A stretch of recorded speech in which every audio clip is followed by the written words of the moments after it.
Hello everyone, welcome to my channel K education. कैसे हैं आप सभी लोग? आई होप आप सभी लोग अच्छे होंगे। तो आज मैं आप लोगों को डीएलएड फर्स्ट सेमेस्टर का पेपर फर्स्ट में हमारे भारतीय विचारक स्वामी विवेकानंद जी के बारे में पढ़ाने वाली हूँ। यानी स्वामी विवेकानंद जी ने शिक्षा के क्या उद्देश्य बताए हैं, उनके क्या विचार थे, उन्होंने शिक्षा का क्या अर्थ बताया है। ठीक है, तो आज उनके बारे में सब कुछ बताने वाली हूँ। तो ये देखिए, हमारे स्वामी विवेकानंद जी हैं। आपने देखा होगा स्वामी विवेकानंद जी को, तो ये हमारे स्वामी विवेकानंद जी हैं। और आज मैं आपको क्या पढ़ाने वाली हूँ, स्वामी विवेकानंद जी के बारे में। तो एक बार डिस्कस कर लेते हैं कि हम किस टॉपिक को शुरू करने वाले हैं और कौन सी यूनिट है। तो हमारी यूनिट दो भागों में बटी हुई है, एक हमारी फर्स्ट यूनिट और सेकेंड यूनिट। फर्स्ट यूनिट यानी खंड काम्य प्रारंभिक शिक्षा के बारे में हम कुछ चीज़ें जो पढ़ चुके हैं, एक बार फिर से उनको समझ लेते, क्या क्या चीज़ें हमने पढ़ ली है। तो शिक्षा की संकल्पना, अर्थ, प्राचीन तथा अर्वाचीन एवं महत्व, ये पढ़ लिया है। शिक्षा के उद्देश्य एवं वर्तमान भारत में शिक्षा के उद्देश्यों को किस तरीके से प्रभावित करने वाले कारक हैं, इनको पढ़ा है हमने। उसके साथ साथ हमने शिक्षा के प्रकार यानी औपचारिक शिक्षा, अनौपचारिक शिक्षा, दूरस्थ शिक्षा या निरौपचारिक शिक्षा किसे कहते हैं, और प्रारंभिक शिक्षा की पृष्ठभूमि, जिसमें मैंने प्राचीन काल के लोग यानी गुरुकुल में लोग कैसे पढ़ाई करते थे, बौद्धिन कालीन शिक्षा किस तरीके की थी, मध्यकालीन शिक्षा यानी मुगल कालीन शिक्षा यानी कि मुस्लिम शिक्षा किस तरीके से थी, आधुनिक शिक्षा यानी जो स्वतंत्रता से पहले की और स्वतंत्रता के बाद की कैसी थी, इसके बारे में पढ़ा। और फिर हमने पढ़ा दूसरी जो हेडिंग है, प्रमुख शैक्षिक विचारधाराएं एवं विचारक। इसमें हमने आदर्शवाद के बारे में पढ़ा, प्रकृतिवाद के बारे में पढ़ा और प्रयोजनवाद के बारे में पढ़ चुके हैं। कल हमने ही प्रयोजनवाद के बारे में पढ़ा। आज हम शुरू करने वाले हैं भारतीय विचारक स्वामी विवेकानंद जी के बारे में। इनका जन्म कहाँ हुआ, इनकी मृत्यु कब हुई, ठीक है, यानी इनका जो जीवन परिचय है, इनका जो जीवन दर्शन है, और इनका शिक्षा में क्या उद्देश्य रहा है, इनका शिक्षा में क्या उपयोगिता है, इन्होंने क्या शिक्षा का अर्थ बताया है और इनके क्या विचार थे, इन सभी के बारे में पढ़ने वाली हूँ। तो वीडियो को शुरू करने से पहले अगर आपने चैनल को सब्सक्राइब नहीं किया है तो चैनल को सब्सक्राइब कर लें, साइड में बेल आइकन है उसको प्रेस कर लें, क्योंकि आपकी जो सेकेंड क्लास जो है यानी सेकेंड सेमेस्टर की जो क्लासेस हैं वो स्टार्ट हो गई हैं। जैसे कि मैं डेली वीडियो अपलोड कर रही हूँ, और जो भी हमारे प्रशिक्षु बोल रहे हैं मैं आपके सहारे हूँ, आप वीडियो को अपलोड करें, तो आप परेशान मत होइए। वैसे भी मैंने जो साइंस की वीडियो है वो ऑलरेडी पढ़ा दी हैं, आप जाइए और प्ले में जाइए। मैंने एक डीएलएड सेकेंड सेमेस्टर की प्ले अलग से बनाई है जिसमें आपको हर सब्जेक्ट से प्लेलिस्ट मिल जाएगी। ठीक है, जितने सब्जेक्ट मैंने पढ़ा दिए हैं वो सभी सब्जेक्ट आपको वहां पर मिल जाएंगे, और आप वहां पर जाइए, देखिए और उन सब्जेक्ट को पढ़िए। ठीक है, यानी उन विषयों को पढ़िए। और अगर वीडियो अच्छी लगे तो एक लाइक करिए और ज़्यादा से ज़्यादा वीडियो को शेयर करिए। चलिए बिना टाइम वेस्ट किए शुरू करते हैं स्वामी विवेकानंद जी के बारे में। तो ये है हमारे स्वामी विवेकानंद जी। ठीक है, चलिए, इनका जन्म कहाँ हुआ था? इनका जन्म 12 जनवरी 1863 में हुआ था। कहाँ? कलकत्ता में, जो अब कोलकाता बोला जाता है। और इनके जो बचपन का नाम था वो क्या था? नरेंद्र नाथ दत्त था। ठीक है, चलिए, इनकी मृत्यु कब हुई? इनकी मृत्यु जो है 4 जुलाई 1902 में, यानी 39 वर्ष के जब थे तभी इनकी मृत्यु हो गई थी। ठीक है, चलिए, इनके और भी इनके चीज़ों को देख लेते हैं कि इनके जो गुरु थे, जो मेन चीज़ें उनको बता देते हैं। इनके गुरु या शिक्षक का क्या नाम था? तो इनके जो गुरु थे वो थे रामकृष्ण परमहंस। क्या थे? रामकृष्ण परमहंस इनके गुरु का नाम था। और इनका साहित्यिक कार्य क्या था? ये पुस्तक लिखते थे। इन्होंने पुस्तक लिखी थी, वो कौन सी? राजयोग। ठीक है, और इनका जो कथन, इनका जो सबसे बेस्ट हो और सबसे महत्वपूर्ण जो कथन था, विचार था, वो ये था, उठो, जागो और तब तक नहीं रुको जब तक लक्ष्य प्राप्त न हो जाए। यानी किसी भी चीज़ को करने के लिए जब तक तत्पर रहो, जब तक जुटे रहो, जब तक वो आपका कार्य पूरा ना हो जाए। जैसे आप डीएलएड की तैयारी कर रहे हो, तो डीएलएड की तैयारी आप एकदम से नहीं कि पेपर जब आता है तब करते हो, फिर कहते हो मैम मेरा पेपर अच्छा नहीं हुआ। तो डेली पढ़ो, कम पढ़ो लेकिन डेली पढ़ो। एक टाइम बना लो कि हमें 1 घंटा इस टाइम पढ़ना है। वो कोई भी समय हो आपका, चाहे वो सुबह पढ़िए, चाहे दोपहर में पढ़े, चाहे शाम को पढ़ें, चाहे रात में पढ़ें, किसी भी समय आप पढ़िए, लेकिन एक रूटीन बना लीजिए। जैसे आप डेली खाना खाते हो, डेली अपने और भी अदर वर्क्स करते हो, इसी तरीके से एक रूटीन बना लीजिए कि आपको डेली 1 घंटा पढ़ना है और उसी टाइम पर पढ़ना है जिस टाइम पर आप डेली पढ़ते हो। जब एक टाइम बना लोगे तो क्या होता है, फिर आपका जब आपका जैसे ही वो टाइम आता है, मान लो आप 7 बजे डेली पढ़ते हो, तो 7 बजे आपका मन लगेगा सिर्फ मुझे पढ़ना है, आप सिर्फ पढ़ोगे, ठीक है, आपका दिमाग वैसे ही काम करेगा। ठीक इन्होंने भी यही कहा है कि उठो, जागो और तब तक नहीं रुको जब तक लक्ष्य की प्राप्ति ना हो जाए। ठीक है, इनके ये हस्ताक्षर थे, मैं हस्ताक्षर भी आपको दिखा रही हूँ, इस तरीके से ये हस्ताक्षर करते थे। ये धर्म से हिंदू थे। ठीक है, इनका दर्शन क्या था, इनका दर्शन था आधुनिक वेदांत और राजयोग। ये राष्ट्रीयता यानी ये कैसे थे, भारतीय थे। ठीक है, ये कैसे थे, ये भारतीय थे। चलिए, इनकी नेशनलिटी थी भारतीय। चलिए, आप स्वामी विवेकानंद जी के जीवन परिचय के बारे में देखते हैं। वैसे तो जीवन परिचय मैंने आपको ऐसे ही बता दिया, आप ऐसे भी लिख सकते हो स्वामी विवेकानंद जी का जन्म, इस तरीके से भी लिखते हो स्वामी विवेकानंद जी का जन्म 12 जनवरी 1863 में हुआ था। ठीक है, उनके बचपन का नाम नरेंद्र नाथ दत्त था। ठीक है, उनके गुरु का नाम रामकृष्ण परमहंस था। ऐसे भी आप अगर इतना याद कर लोगी तो भी बना बना के लिख सकते हो। तो चलिए, मैं डिटेल में आपको स्वामी विवेकानंद जी का जीवन परिचय बताती हूँ। तो स्वामी विवेकानंद जी का जन्म सन 1863 ईस्वी में कलकत्ता में हुआ था, यानी जिसे अब कोलकाता बोलते हैं। उनका पहले का नाम यानी उनका पहले उनको नरेंद्र नाथ दत्त के नाम से उनको पुकारा जाता था। वे बचपन से ही बहुत प्रतिभाशाली छात्र थे, यानी बहुत ही ज़्यादा प्रतिभाशाली छात्र थे।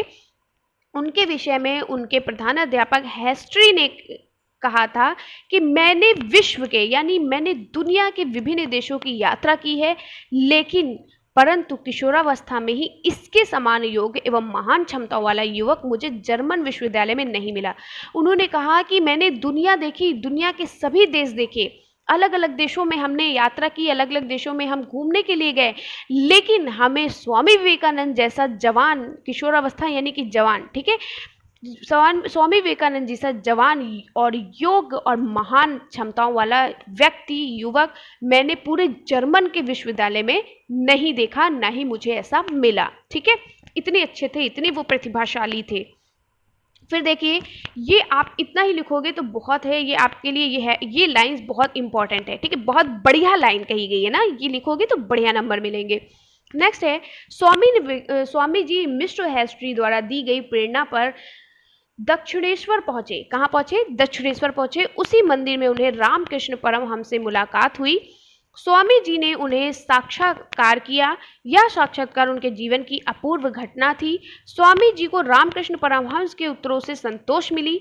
नरेंद्र नाथ जब दूसरी बार अपने गुरु के दर्शन के लिए गए तो उन्हें दिव्य शक्ति का अनुभव हुआ। रामकृष्ण परमहंस जी के संपर्क में नरेंद्र जी 6 वर्ष के थे। ठीक है, कब थे, 6 वर्ष के ही थे। आध्यात्मिक ज्ञान प्राप्त करके उन्होंने जो आध्यात्मिक यानी कि जो धर्म से रिलेटेड ज्ञान को प्राप्त करके नरेंद्र से स्वामी विवेकानंद पर गए। ठीक है, सन 1886 ईस्वी में, यानी जो ईसा मसीह के पूर्व से पहले जो भी घटना घटित होती है उसे ईस्वी कहते हैं, स्वामी रामकृष्ण परमहंस जी का निधन हो गया। ठीक है, 1886 ईस्वी में स्वामी जो रामकृष्ण परमहंस जी थे उनका निधन हो गया, उनकी मृत्यु हो गई। स्वामी विवेकानंद ने अपने गुरु की स्मृति में रामकृष्ण मिशन स्थापित किया, यानी उनकी स्मृति में उन्होंने क्या किया, रामकृष्ण मिशन को स्थापित किया। उनके द्वारा दिए गए वेदांत के उद्देश्यों को एशिया, यूरोप तथा मेरी की जनता में आजीवन प्रचार किया। संक्षेप में स्वामी जी ने पश्चातम यानी देशों में भावात्मक तथा भारत में क्रियात्मक वेदांत का प्रचार करके हिंदू धर्म की महानता को फैलाया। उन्होंने अपने अंतिम दिनों में विश्व बंधुत्व के लिए भी प्रचार किया और सन 1902 विषय में स्वामी जी का देहांत हो गया, यानी वो अपने 39 साल की उम्र में उनकी मृत्यु हो गई थी। ठीक है, चलिए आगे बढ़ते हैं। स्वामी विवेकानंद जी का जो जीवन दर्शन है वो कैसा था, इसके बारे में देखते हैं कि स्वामी विवेकानंद जी वो अपने जीवन में क्या क्या उन्होंने किया, उनका जीवन दर्शन कैसा था। चलिए देखते हैं। तो स्वामी विवेकानंद जी का जो जीवन है वो मानव के लिए अत्यंत गौरवपूर्ण और प्रेरणादायक है, बहुत ही गौरवपूर्ण और बहुत ही मोटिवेशनल है। उन्होंने बताया कि जीवन एक क्या है, संघर्ष है। आपको पता है, आप अपनी लाइफ में जब तक आप कठिन परिश्रम नहीं करोगे, आपको कुछ भी चीज़ें हासिल नहीं होती है। बैठे बैठाए कोई भी चीज़ नहीं मिलती है। आप कॉम्पिटिटिव एग्जाम्स की तैयारी करते हो, आप किस लिए तैयारी कर रहे हो, सुपर टेट के लिए, अपने लक्ष्य तक पहुंचने के लिए, यानी कि आपको गवर्नमेंट जॉब चाहिए। तो आप क्या कर रहे हो, अभी से कठिन परिश्रम कर रहे हो, और जब जो कठिन परिश्रम करेगा वही वो सीट पाएगा। ठीक है, तो वही स्वामी विवेकानंद जी ने बताया है कि जीवन एक संघर्ष है। इस संघर्ष में केवल समर्थन की ही विजय होती है तथा असमर्थन नष्ट हो जाता है। फिर उन्होंने कहा, विजय प्राप्त करके जीवित रहने के लिए प्रत्येक व्यक्ति को जीवन की प्रत्येक चुनौतियों के साथ डट कर संघर्ष करना चाहिए। स्वामी जी तत्कालीन भारतीय जनता के कष्टों को देखकर बहुत क्या होते थे, बड़ा दुख होता था उनको। भारत के लोगों को देखकर उनको बहुत दुख होता था। उनका कहना था, दुखी मत हो, संघर्ष करो, मेहनत करो, और देखो एक दिन सफल होगे। और वही हुआ कि हमारा देश क्या हुआ, एक दिन आज़ाद हुआ। ठीक है, तो इसी तरीके से आप कोशिश करो। कुछ लोगों का पेपर बोलते हैं, जैसे हमारे प्रशिक्षु हैं, कुछ आपको एग्जाम्पल बताते हैं कि हमारे कुछ प्रशिक्षु हैं जिनका पेपर बहुत ख़राब हो गया है। कुछ पेपर आपके ख़राब हो गए हैं और कुछ अच्छे भी हुए हैं। ठीक है, क्योंकि पेपर इस बार बहुत अच्छे आए थे।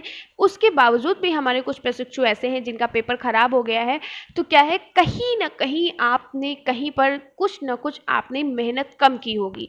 ठीक है, तो बिना मेहनत के बेटा कुछ नहीं मिलता है। मेहनत करो, सब कुछ आसान हो जाएगा। ठीक है, चलिए। एक दिन उन्होंने कहा, आज हम लोग दीन हो गए हैं। हमें प्रत्येक कार्य की दूसरों के डर से करते हैं, यानी हम जो भी काम करते हैं वो किसके डर से कर रहे हैं, दूसरों के डर से, क्योंकि अंग्रेज लोग बहुत परेशान करते थे। ठीक है, हम प्रत्येक कार्य को दूसरों से करते हैं, ऐसा लगता है कि हमने शत्रुओं के देश में जन्म लिया है। उन्हें लगता था कि, उन्होंने कहा, हमें तो ऐसा लगने लगा है जैसे हमने दुश्मनों के घर में क्या कर लिया है, जन्म ले लिया हो। ठीक है, मित्रों के देश में नहीं लिया है। स्वामी विवेकानंद जी की नस नस में भारतीय तथा आध्यात्मिक कूट कूट कर भरी हुई थी। उनकी शिक्षा दर्शन का आधार भी भारतीय वेदांत तथा उपनिषद ही रहे हैं। वे कहते थे कि प्रत्येक प्राणी में आत्मा विराजमान है। हर एक इंसान में आत्मा क्या होती है, विराजमान होती है। इस आत्मा को पहचानना ही हमारा धर्म है। ठीक है, फिर उन्होंने कहा, स्वामी विवेकानंद जी ने, कि अटल विश्वास था कि सभी प्रकार का सामान्य तथा आध्यात्मिक ज्ञान मनुष्य के मन में ही है। स्वामी जी का कहना था कि कोई व्यक्ति दूसरे व्यक्ति को नहीं सिखाता, बल्कि वो खुद सीखता है। जब भी आप किसी कठिन परिश्रम में पड़ते हो, अब जैसे कुछ हमारे डीएलएड प्रशिक्षुओं का पेपर खराब हुआ है, तो अब उन्होंने सीख लिया कि हमें किस तरीके से पढ़ना है, क्योंकि फर्स्ट टाइम सभी ने पेपर दिया है, लेकिन किसी का बहुत अच्छा हुआ, किसी का कुछ पेपर खराब हुए। तो ये है कि अब जिनका खराब हो, उन्होंने सीख लिया कि हमें कैसे तैयारी करनी है, कैसे पढ़ना है, जिससे हम अच्छे नंबर ला सकें। तो व्यक्ति दूसरों के कहने से नहीं सीखता, जब उसके ऊपर खुद पढ़ता है तभी वो सीखता है। ठीक है, चलिए। फिर इन्होंने कहा कि दूसरे व्यक्ति को सिखाता है, बल्कि वो खुद सीखता है। बाहरी शिक्षक तो केवल सुझाव प्रस्तुत करता है, यानी एक बाहरी जो शिक्षक होता है वो केवल सही रास्ता बताता है। प्रत्येक भीतरी शिक्षक को समझाने और सिखाने के लिए प्रेरणा मिल जाती है। स्वामी जी ने कहा है कि हम लोग उस व्यक्ति को शिक्षित मानते हैं जिसने कुछ परीक्षाएं पास कर ली हो तथा जो अच्छे भाषण दे सकता है, पर वास्तविकता यह है कि जो शिक्षा जनसाधारण को जीवन संघर्ष के लिए तैयार नहीं कर सकती, जो चरित्र निर्माण नहीं कर सकती, जो समाज सेवक की भावना को विकसित नहीं कर सकती, ऐसे शिक्षा का क्या लाभ है। कितनी अच्छी बात स्वामी विवेकानंद जी ने कही। आप इसको कहानी की तरह भी पढ़ोगे तो ये आपको समझ में आ जाएगी। क्यों? क्योंकि ये सभी के जीवन में चलने वाली जो रचना होती है, सभी के जीवन में चलने वाली जो यहाँ पर जो समस्याएं होती हैं, वो सभी इन्होंने यहाँ पर ऐड किया है। वो हर किसी के जीवन के संघर्ष के बारे में बताया है। तो ये अगर आप एक बार भी पढ़ोगे तो आप आराम से लिख लोगे, क्योंकि इसमें सभी के जीवन से रिलेटेड उन्होंने बात की है, तो आपको आसानी से याद होगा। फिर है शिवामी विवेकानंद जी के अनुसार शिक्षा का क्या अर्थ है, उनके अनुसार शिक्षा का क्या अर्थ था। तो उन्होंने स्वामी विवेकानंद जी ने क्या कहा है, स्वामी विवेकानंद जी के अनुसार शिक्षा की व्याख्या इस प्रकार की गई है। उन्होंने कहा है, शिक्षा मनुष्य के अंतर्निहित पूर्णता की अभिव्यक्ति है। यानी शिक्षा मनुष्य के अंदर, जो उनके अंदर की जो अभिव्यक्ति है, अंदर की जो भावनाएं हैं, उनकी क्या है, अभिव्यक्ति है। ठीक है, चलिए। फिर नेक्स्ट आपकी हेडिंग है स्वामी विवेकानंद जी के शिक्षा दर्शन के आधारभूत सिद्धांत कौन कौन से हैं, उन्होंने क्या सिद्धांत दिए। बहुत अच्छे सिद्धांत दिए, ध्यान से पढ़िए, बहुत आसान तरीके से। देखिए हर एक चीज बहुत आसान तरीके से लेकर आई हूँ। अगर वीडियो अच्छी लग रही है तो लाइक करिए। तो स्वामी विवेकानंद के शिक्षा दर्शन के आधारभूत सिद्धांत निम्नलिखित हैं। कौन कौन से? पहला ये है कि स्वामी विवेकानंद जी का कहना है कि बालकों को केवल उसकी ज्ञान नहीं देना चाहिए क्योंकि पुस्तकों का अध्ययन की शिक्षा नहीं है। ठीक है, बालक को केवल उसकी ज्ञान नहीं देना चाहिए क्योंकि पुस्तकों का अध्ययन ही की शिक्षा नहीं है। यानी यहाँ पर उसकी नहीं, यहाँ पर होगा कि बालक को सिर्फ और सिर्फ पुस्तकी ज्ञान नहीं देना चाहिए क्योंकि पुस्तकी ज्ञान का अध्ययन की कोई शिक्षा नहीं है। जब तक बालक को करके नहीं सिखाना चाहिए वो बालक सीख नहीं पाएगा।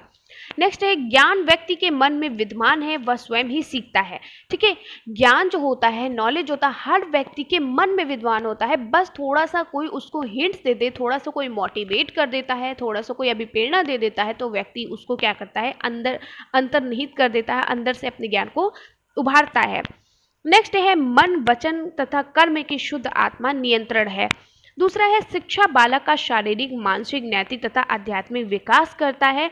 शिक्षा के द्वारा क्या होता है, बालक का शारीरिक, उसका मानसिक, उसका नैतिक और उसका आध्यात्मिक विकास होता है।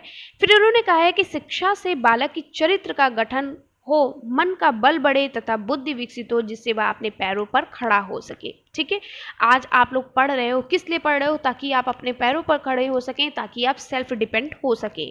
फिर है बालक तथा बालिका दोनों को समान शिक्षा मिलनी चाहिए। ये इन्होंने बहुत अच्छी लाइन कही है। पहले क्या होता था, बालिकाओं को शिक्षा नहीं दी जाती थी, बालिकाएं सिर्फ और सिर्फ घर के काम के लिए, घरेलू काम के लिए होती थी। लेकिन हमारे जो स्वामी विवेकानंद जी ने कहा है, उन्होंने कहा है कि बालक और बालिकाओं दोनों को शिक्षा समान देनी चाहिए, उनमें भेदभाव नहीं होना चाहिए। फिर उन्होंने कहा है जो हमारी स्त्रियां हैं उनके बारे में भी उन्होंने कहा जो स्त्रियों को विशेष रूप से धार्मिक शिक्षा दी जानी चाहिए। क्यों? क्योंकि स्त्रियां जो होती हैं वो क्या होती हैं, वही एक स्त्रियां यानी जो माता होती हैं वही अपने बच्चे को सिखाती हैं कि कैसे रहना है। धार्मिक यानी कि धार्मिक उनको जब आप शिक्षा दोगे तो वो सिखाएंगे कि आपको कैसे रहना है, बड़ों का आदर कैसे करना है, छोटों का सम्मान। जब वो खुद करेंगी तो बच्चा उनको देख देख कर सीखेगा। ठीक है, इसलिए स्त्रियों को विशेष रूप से धार्मिक शिक्षा दी जानी चाहिए। ठीक है, जन साधारण में शिक्षा का प्रचार किया जाए, यानी पूरी दुनिया में शिक्षा का प्रचार किया जाए, लोग पढ़ें और लोग बढ़ें और सेल्फ डिपेंड हो, यानी कि क्या हो, अपने पैरों पर खड़े हों। चलिए नेक्स्ट है स्वामी विवेकानंद जी के अनुसार शिक्षा का उद्देश्य क्या है। क्या उनके अनुसार उद्देश्य था? आपने अर्थ पढ़ा, आपने उनके जो है क्या पढ़ा, फिर आपने दूसरी हेडिंग पढ़ी कि शिक्षा दर्शन के आधारभूत सिद्धांत कौन से हैं। अब आप पढ़ने जा रहे हो स्वामी विवेकानंद जी के शिक्षा का उद्देश्य क्या था। तो उनका जो मेन उद्देश्य था, उनका जो मेन मोटो था वो ये था कि मनुष्य में मानव प्रेम यानी लोगों के प्रति प्रेम, समाज सेवा यानी समाज के लिए सेवा, विश्व चेतना यानी विश्व के लिए चेतना करना और चरित्र निर्माण करना, यही शिक्षा का उद्देश्य था उनके लिए। फिर उन्होंने कहा मनुष्य की जो आंतरिक एकता को बाहम जगत में प्रकट करना। बहुत से ऐसे व्यक्ति हैं बहुत टैलेंटेड हैं, बहुत सी ऐसी बालिकाएं बहुत टैलेंटेड हैं, बहुत से ऐसे बालक बहुत टैलेंटेड है, लेकिन क्या होता है कभी पैसों की वजह से, कभी गरीबी की वजह से, कभी किसी न किसी चीज़ की वजह से कुछ ऐसे अभी भी दुनिया में लोग हैं जो अपने अंदर के टैलेंट को प्रकट नहीं कर पा रहे हैं, अपने अंदर के टैलेंट को नहीं दिखा पा रहे हैं। तो वही कहा है कि मनुष्य की आंतरिक एकता को बाहर जगत में प्रकट करना ताकि वह अपने आप को प्रकट कर सके। बहुत सी ऐसी देखिए लेडीज़ होती हैं, बहुत सी ऐसी लड़कियां भी हैं जो बहुत टैलेंटेड हैं, लेकिन कुछ ना कुछ वजह से वो अपने टैलेंट को नहीं बाहर ला पाती हैं। ठीक है, फिर कहा है मनुष्य का सामाजिक, उसका शारीरिक, उसका नैतिक और व्यवहारिक विकास करना ही शिक्षा का उद्देश्य है। ठीक है, चलिए आगे बढ़ते हैं कि स्वामी विवेकानंद जी के अनुसार पाठ्यक्रम कैसा होना चाहिए। ठीक है, उनके अनुसार करिकुलम कैसा होना चाहिए। तो स्वामी विवेकानंद के अनुसार पाठ्यक्रम को व्यापक और संपूर्णता पूर्वक विकसित करना चाहिए, बहुत लंबा और संपूर्णता पूर्वक विकसित करना चाहिए, अच्छी तरीके से विकसित करना चाहिए। उन्होंने उनकी यह मान्यता थी कि पाठ्यक्रम को सिर्फ तकनीकी ज्ञान के समिति सत्रों पर ही सीमित नहीं रखना चाहिए, सिर्फ टेक्निकल के लिए ही नहीं रखना चाहिए, बल्कि पाठ्यक्रम के तत्वों को विवेकानंद ने महत्वपूर्ण माना है। किस तरीके से रखना चाहिए? उन्होंने कहा शारीरिक शिक्षा, पहला बताया शारीरिक शिक्षा। शिक्षा का पहला महत्वपूर्ण तत्व शारीरिक शिक्षा है। अगर आपका शरीर नहीं सही रहेगा, आपका शरीर स्वस्थ नहीं रहेगा, तो आप शिक्षा को प्राप्त नहीं कर पाओगे। उन्हें यह मान्यता थी कि एक स्वस्थ शरीर में मन के समग्र विकास के लिए आवश्यक है। यानी एक स्वस्थ शरीर मन के सभी विकास के लिए क्या है, आवश्यक है। अगर आपका शरीर स्वस्थ है तो चाहे आपका शारीरिक विकास हो, चाहे आपका मानसिक विकास हो, चाहे आपका सामाजिक विकास हो, सभी अच्छा होगा। ठीक है, जब आपका शरीर ही स्वस्थ नहीं रहेगा तो आप विकास कैसे कर पाओगे। ठीक है, नेक्स्ट है मनोवैज्ञानिक शिक्षा। मनोवैज्ञानिक शिक्षा, इन्होंने क्या कहा है कि विवेकानंद जी ने कहा है कि मनोवैज्ञानिक शिक्षा को भी महत्व दिया है। इन्होंने कहा है कि उन्हें यह मान्यता थी कि छात्रों को अपनी मनोबल को पहचानने, यानी उनके अंदर क्या टैलेंट है उसको पहचानने, संयमित करने और नियंत्रित करने की शिक्षा प्रदान करनी चाहिए। नेक्स्ट क्वेश्चन है, उन्होंने शिक्षा के बारे में क्या कहा कि आध्यात्मिक शिक्षा बहुत जरूरी है। क्यों? स्वामी विवेकानंद जी ने कहा है कि आध्यात्मिक शिक्षा को महत्वपूर्ण तत्व माना है। उन्हें यह मानता थी कि छात्रों को आध्यात्मिकता, नैतिकता और मानवीय मूल्यों की परीक्षण देना चाहिए। यानी बच्चों को नैतिक विकास के बारे में, नैतिक शिक्षा के बारे में सिखाना चाहिए। कैसे बड़ों का आदर करें, कैसे सम्मान करें, छोटों से कैसे प्यार करें, ये सभी चीज़ें, अपने धर्म से रिलेटेड सभी चीज़ों को उनको बताना चाहिए। ठीक है, अपने मानवीय मूल्यों का उनको क्या करना चाहिए, ट्रेनिंग देनी चाहिए। नेक्स्ट है व्यावसायिक शिक्षा।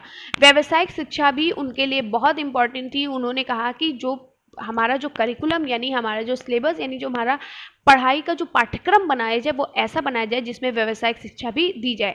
व्यावसायिक शिक्षा, जैसे आप लोग जब इंटर में आ जाते हो, जब 11th 12th में आ जाते हो, तो वहाँ पर आपके सब्जेक्ट चेंज होते हैं। अगर आपको डॉक्टर वगैरह बनना है, तो आपको डॉक्टर, इंजीनियर वगैरह बनना है, तो आपको साइंस साइड दिया जाता है।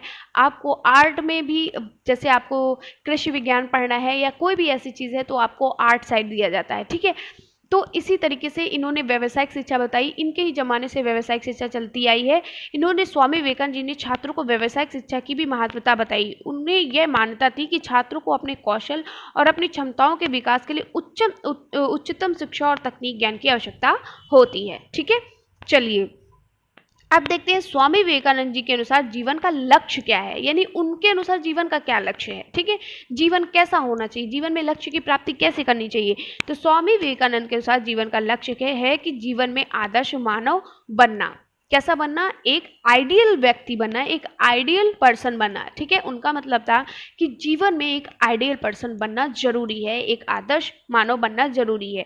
उन्होंने यह सिद्धांत प्रतिभाशाली ढंग से प्रचारित किया है कि हमारा अंतिम लक्ष्य है अपने स्वभाव को पूर्ण करके उच्चतम आदर्शों को प्राप्त करना।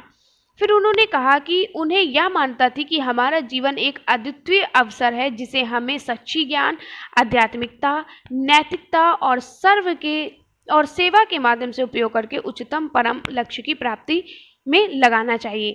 यानी हमारा जीवन जो है, इसको हमें क्या करना चाहिए, हमें सच्चे ज्ञान के साथ, आध्यात्मिकता और नैतिकता और सेवा के माध्यम से हमें इसका उपयोग एक उच्चतम परम लक्ष्य की प्राप्ति के लिए करना चाहिए।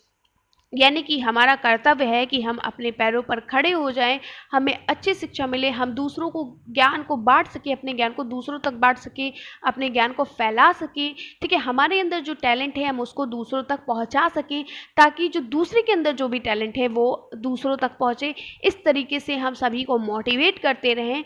तो ये इनका लक्ष्य था। ठीक है, और इनके कुछ विचारक हैं जो इन्होंने विचार दिए हैं, वो बहुत ही अच्छे विचार दिए। वैसे तो इन्होंने बहुत विचार दिए हैं, लेकिन कुछ जो इम्पॉर्टेंट है आपकी पेपर की दृष्टि से वो मैं सिर्फ लेकर आई हूँ। इनका पहला और सबसे इम्पॉर्टेंट और सबसे अच्छा जो विचार था वो ये था, उठो, जागो और तब तक मत रुको जब तक लक्ष्य की प्राप्ति ना हो जाए। लोग क्या करते हैं, एक बार मेहनत करते हैं, मान लो किसी ने सुपर टेट की तैयारी की, एक बार उसका नाम नहीं आया, फिर उसने अगली बार तैयारी की, फिर नहीं आया, फिर तब तक मेहनत करो जब तक आपको आपकी लक्ष्य की प्राप्ति ना हो जाए, आपने जो सोच के रखा है उसकी प्राप्ति ना हो जाए, तब तक आप मेहनत करते रहो, आपकी मेहनत कभी बर्बाद नहीं जाएगी। फिर कहा है, खुद को कमज़ोर समझना सबसे बड़ा पाप है। ठीक है, लोग कहते हैं हमसे नहीं हो पाएगा, हमने मेहनत की, बहुत थक गए, अब नहीं होगा हमसे। तो खुद को कमज़ोर समझना ही सबसे गलत फैसला है और सबसे बड़ा पाप है। फिर उनका देखिए तीसरा सिद्धांत, उनका तीसरा विचार ये था कि तुम्हें कोई पढ़ा नहीं सकता, कोई आध्यात्मिक नहीं बना सकता। यानी कि इनका कहने का मतलब ये नहीं था कि तुम्हें कोई डांट के नहीं पढ़ाएगा या आध्यात्मिक नहीं बनाएगा। इनका कहने का मतलब था जब तक खुद से अपने आप को खुद से आप तैयार नहीं करोगे तब तक आपको ना ही कोई पढ़ा सकता है और ना ही आपको आध्यात्मिक बना सकता है।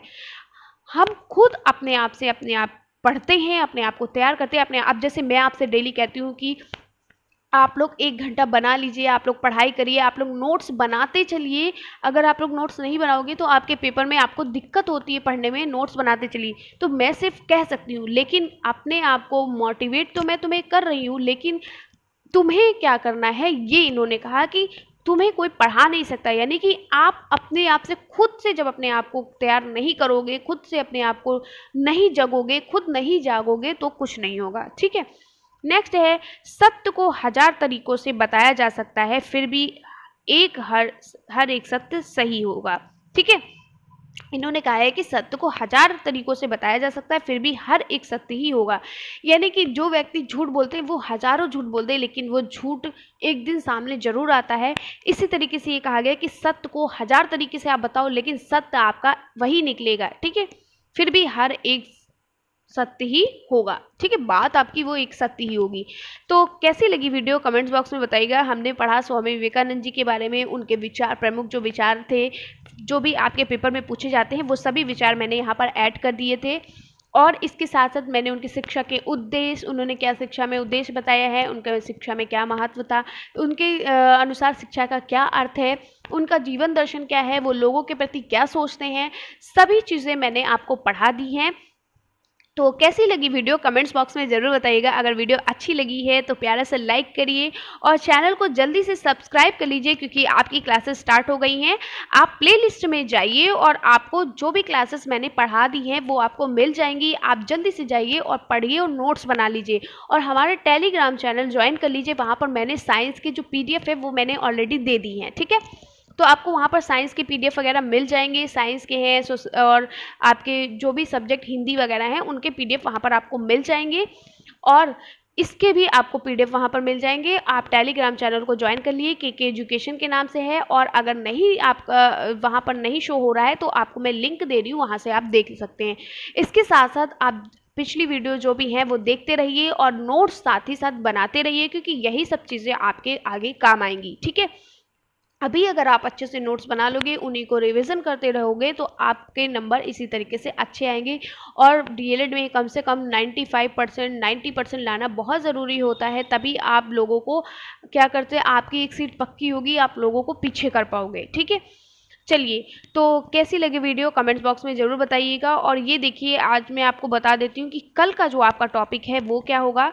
तो कल का जो आपका टॉपिक्स है वो होगा रविंद्रनाथ टैगोर। ठीक है। जो हमारे रविंद्रनाथ टैगोर हैं, इनके बारे में कल आपको पढ़ाऊंगी। उसके बाद महात्मा गांधी जी, फिर डॉक्टर राधाकृष्णन, गीजूभाई भदेका। और एक चीज़ का ध्यान दीजिएगा, जो भी हमारे मैथ्स में जो हमारे प्रशिक्षु हैं मैथ में कमज़ोर हैं, तो मैं आपको बता देती हूँ, आप DLED सेकेंड सेमेस्टर की प्लेलिस्ट में जाइए और वहाँ पर मैथ की जो प्लेलिस्ट है उस मैथ की क्लासेस को देखिए। मैंने आपको चैप्टर वाइज क्लासेस पढ़ाई है वहाँ पर। ठीक है। एक भी क्लास को मिस मत करिएगा, बहुत अच्छे से समझिए। अभी आपके पास बहुत टाइम है। हर एक क्लास को मैंने चैप्टर वाइज पढ़ाया। देखिएगा, class first, class second, class third, class four, और बताया भी है हर एक क्लास में कि आज मैं कौन से चैप्टर को शुरू करने वाली हूँ। तो सारी चीज़ें वहाँ पर बताई हैं, सभी आपको बताया भी है कि आपको क्या क्या कौन सा आपको टॉपिक्स पढ़ना है। फिर उसके बाद मैंने उस टॉपिक को शुरू किया। जैसे आज मैं आपको पढ़ा रही थी तो मैंने सबसे पहले बताया कि मैं आज कौन सा टॉपिक पढ़ने वाली हूँ, फिर उस टॉपिक को मैंने शुरू किया। ठीक इसी तरीके से वहाँ पर भी मैंने किया है। तो आप जाकर वहाँ पर देख लीजिएगा, आप मैथ की क्लासेस पढ़ लीजिए। इंग्लिश की देखिए क्लासेस मैंने आपको ज़्यादा से ज़्यादा क्लासेस इंग्लिश की भी प्रोवाइड करा दी हैं। आप इंग्लिश भी अच्छे से पढ़ना शुरू कर दीजिए। ठीक है। आपको कहीं से भी कुछ पढ़ने की ज़रूरत नहीं पड़ेगी। मैंने नाउन, प्रोनाउन, जो भी आपके इंग्लिश में है, ठीक है, सभी चीज़ें मैंने वहाँ पर बता दी है। ए और एन का यूज़ कहाँ करते हैं, दा का यूज़ कहाँ करते हैं, ये सभी चीज़ें आपके में आती, सभी चीज़ें मैंने वहाँ पर बताई है। सिर्फ और सिर्फ आपका एक जो चैप्टर बचा हुआ है वो ये है कि हम लेटर कैसे लिखते हैं, हम एप्लीकेशन कैसे लिखते हैं, सिर्फ ये आपका लेसन बचा हुआ है। बाकी सारी चीज़ें इंग्लिश में भी मैंने पढ़ा दी हैं। तो आप जल्दी से जाइए और वहाँ पर देखिए और नोट्स बनाइए। तो फिर मिलते हैं इसी तरीके से नेक्स्ट वीडियो में। कल रविन्द्रनाथ टैगोर की क्लास होगी। तो तब तक के लिए बाय बाय, टेक केयर।